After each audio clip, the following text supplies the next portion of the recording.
This is iPhone 10.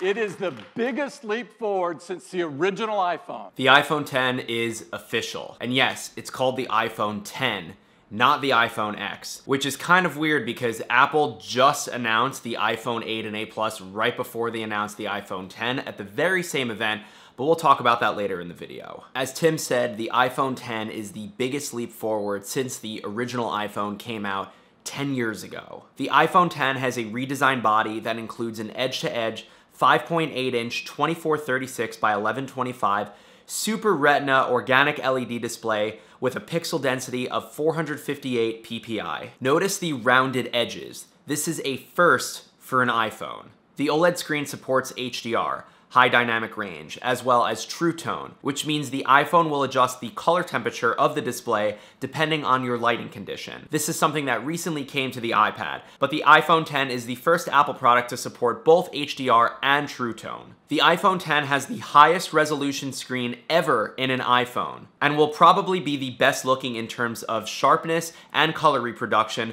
but we'll have to see how this thing fares in sunlight. The iPhone 10 is roughly the same size as the 4.7-inch iPhone in terms of physical body size, but this thing packs way more display. You've got 5.8 inches in a body that's basically the same as the current 4.7-inch iPhone. Apple says the glass in the iPhone 10 and the iPhone 8s is the most durable glass ever in a smartphone, both the back and the front. The glass panels of the iPhone 10 are secured by a stainless steel band. The iPhone 10 completely forgoes the home button, so we no longer have Touch ID, but we have new gestures to navigate the operating system. Swiping up from the bottom of the phone brings you back to the home screen. Swiping down from the upper right corner of the display reveals Control Center. And swiping down from the top left of the display reveals Notification Center. I think this is definitely gonna take some getting used to. But with no home button and no Touch ID, how do you unlock the device? One of the iPhone 10's marquee features is Face ID. Thanks to a plethora of new technology that Apple jam-packed in the upper center of the iPhone 10,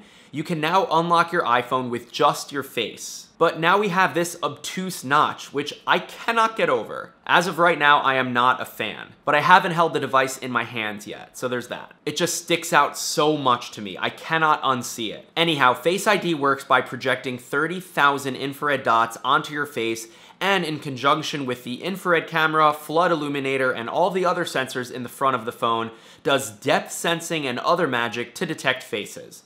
Apple says the iPhone 10 uses machine learning to let Face ID adapt to physical changes in your appearance and still know it's you. The processor in the iPhone 10 is the A11 Bionic, which has a neural engine and an embedded M11 coprocessor. That's just fancy speak for this iPhone will be the fastest and most capable iPhone to date in terms of sheer computational power. On Apple's website, it says the A11 Bionic is capable of up to 600 billion operations per second. The iPhone 10's front camera system has been vastly improved, mostly because of Face ID. But we now have portrait mode with the front camera, so selfies with this new iPhone will be extremely good. The main camera in the front of the iPhone 10 has a 7-megapixel shooter that does 1080 at 30 frames per second with an aperture of f2.2, and those are the exact same specs as the iPhone 7. However, there's a new portrait shooting feature called portrait lighting, which on the iPhone 10 works on the back cameras as well as the front cameras now, because of the multiple sensors up there. Basically, portrait lighting allows you to manipulate the light in your photos to say mimic studio lighting, contour lighting, or natural lighting. And I'm very excited to test this feature in particular out using the front and back camera systems.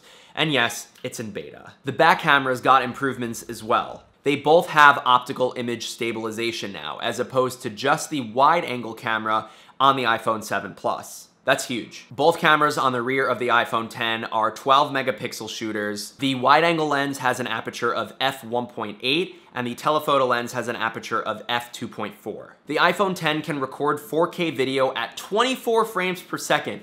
Thank goodness. And 60 frames per second in addition to 30. It can also do 1080 at 240. Get ready for some super crispy IG and Snap Story videos. Now, in terms of battery life, It's still an iPhone, so do not expect the iPhone 10 to last more than a day. But Apple says it has a battery that lasts 2 hours longer than the current iPhone 7. So instead of my phone dying at 5 p.m., it'll die at 7 p.m. Great. But the iPhone 10 has wireless charging capabilities that uses the Qi standard. Apple's allowing third-party manufacturers to create wireless chargers for the iPhone 10.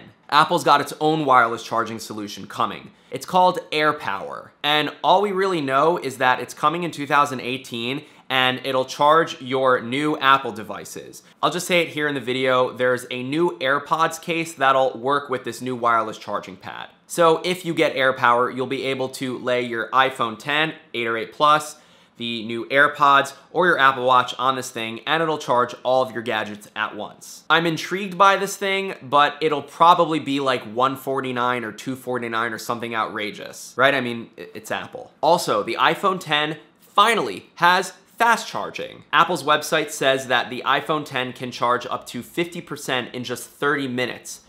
Finally. The iPhone 10 has the same IP67 dust and water resistance rating as the current iPhone 7 and 7 Plus. I've taken my iPhone 7 swimming and in the shower, and it works just fine. Not something I recommend, but if you do get your phone wet, you don't have to worry about it like we did in the olden days. The iPhone 10 comes in 2 colors, space gray and silver. Both with black on the front though, a first for Apple. And there are 2 storage options, 64 gigabytes and 256 gigabytes. I don't know why Apple is always so picky with storage. Why can't we have a 128 gigabyte iPhone 10?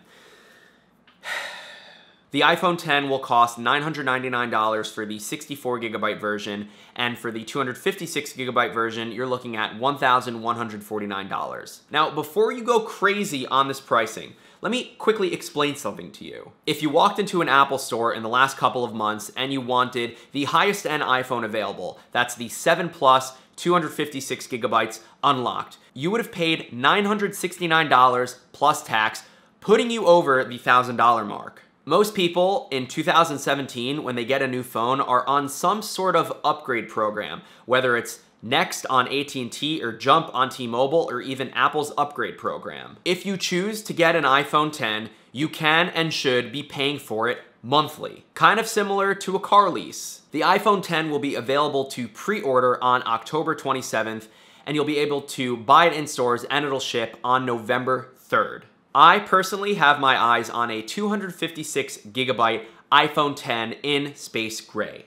There were definitely other announcements at this Apple event, but I wanted to focus this video mostly on the iPhone 10. We saw the announcement of the iPhone 8 and 8 Plus. The iPhone 8 and 8 Plus are successors to last year's iPhone 7 and 7 Plus. Should they have been called the iPhone 7S and 7S Plus? That's up for discussion. These new iPhones are kind of substantially better than the iPhone 7 and 7 Plus, namely the all-glass body, wireless charging, and true tone displays. The iPhone 8 and 8 Plus both pack Apple's new A11 Bionic chip. It's super powerful. There are some camera improvements as well. The iPhone 8 and 8 Plus will be available to pre-order on September 15th, and will be available to purchase and will ship on September 22nd. This is the first time that Apple's done a glass back and front iPhone since the iPhone 4S. Cheers to that glass.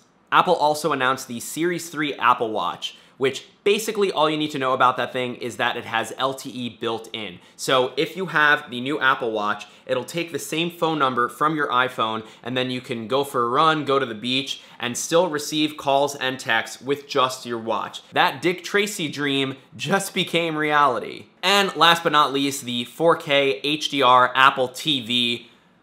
Finally, welcome to 2017, Apple. I mean, we've been all using 4K for years. Also, just worth noting, the 4K HDR Apple TV has a gigabit connection to pump all that glorious 4K footage. All right, I think that's it, ladies and gentlemen. That is the iPhone 10 explained, as well as some other tidbits from the event today. Feel free to share this video with your friends that have questions about the new iPhones. If you want me to make a deeper dive video on any of these things, let me know in the comments down below. Thank you for watching. Leave this video a thumbs up if you found it useful and or enjoyed it. And be sure to subscribe to the channel for more tech videos like this. I'll see you in the next one.